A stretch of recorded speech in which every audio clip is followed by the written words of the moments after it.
Hey students, this week we want to talk about structure again. So this is structure part 3, which is covering Act 2, but I'm trying not to be confusing, but the first one covered the inciting incident, then we had Act 1, and now we're covering Act 2. So that's why it's structure part 3, Act 2. So remembering that the script looks like this, we've got Act 1, Act 2, and Act 3, and we covered up through the end of Act 1 at the first turning point, or the first act turn. Now we're moving here into Act 2 all the way to the second turning point. So what is the second act? So once the origin of the conflict is known, or the identity of the antagonist, it's now time for the protagonist to do stuff, such as travel to the believed hiding place of the villain or location of the important object or Grandpa's hidden lab that you just found out about, open up the weapons cabinet and grab the secret weapon, take down an entire nightclub full of ninjas just to prove a point, or come up with a foolproof plan and assign all of your intrepid companions to important tasks. The thing to know about the second act is when people do stuff. So in other words, the Merry Band is doing fun, action-packed, high-energy adventures. You'll know you're in the second act because you won't feel like you're waiting anymore for something big to happen. It is happening now, quickly. And you feel optimistic as you eat your last Twizzler and take a big sip of your Dr. Pepper. That's how I view movies. Now, a quick note is that if this is a horror film or a divorce drama, then switch out fun adventures for dying in nasty ways and dealing with the new stepmom, respectively. They're kind of interchangeable, though, because there are plenty of horror films involving stepmoms anyway, and many Disney films as well, or all of them, actually. So these adventures cannot last, though. So the protagonist, high on his or her, or its, if we're talking about an animated dog, own success, will suddenly and catastrophically find out that resolving the big conflict, beating the big boss, or even finding Grandpa is not so easy. So the second act will end with failure, tragedy, or a really good beatdown. And the third act will begin with you and everyone in the film asking, what just happened? Or, oh shit, now what? You have now reached the second act turn at that point. So the second act is when you do stuff, but you're not going to be able to solve the problem, satisfy the conflict, end the antagonist, all that kind of stuff. In the second act, you are going to have some point where you have a reversal, and then you know you're going into the third act, which we'll talk about later. So some examples.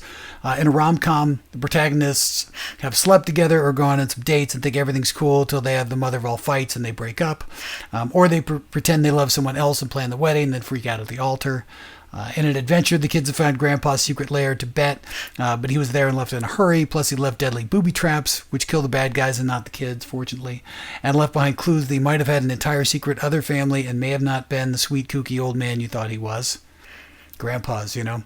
In an action adventure, the protagonist takes on an entire nightclub full of ninjas, then blows it up to get Mr. Big's attention. Mr. Big retaliates by shooting up the precinct and wounding the protagonist's partner. The poor partners, man, they never make it through the entire film, who can now help only via headphones from his hospital bed.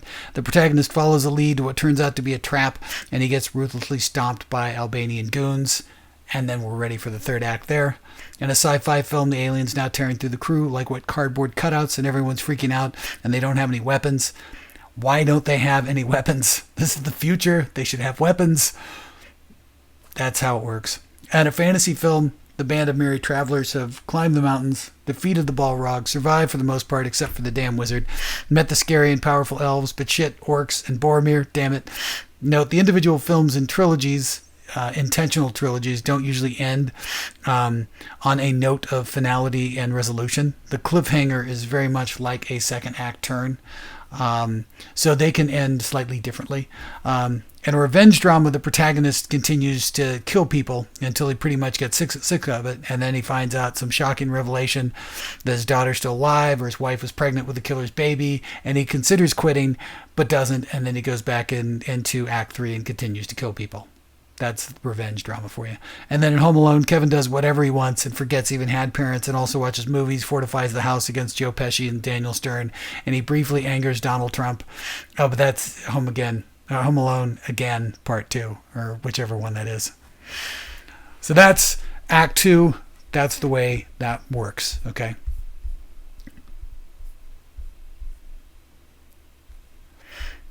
Now, we were studying City of Lost Children, and I want you folks to do the plot map for Act 2. And so I have here my interpretation of it, okay, which, I had to rewatch the film to remember exactly how that stuff goes, because I teach this in another class, but we're usually focusing on something else. So look at this, and this actually aligns with what a lot of you hit on. So you folks did a damn good job of that. And I went ahead and used the plot map that I gave you folks in order to do that.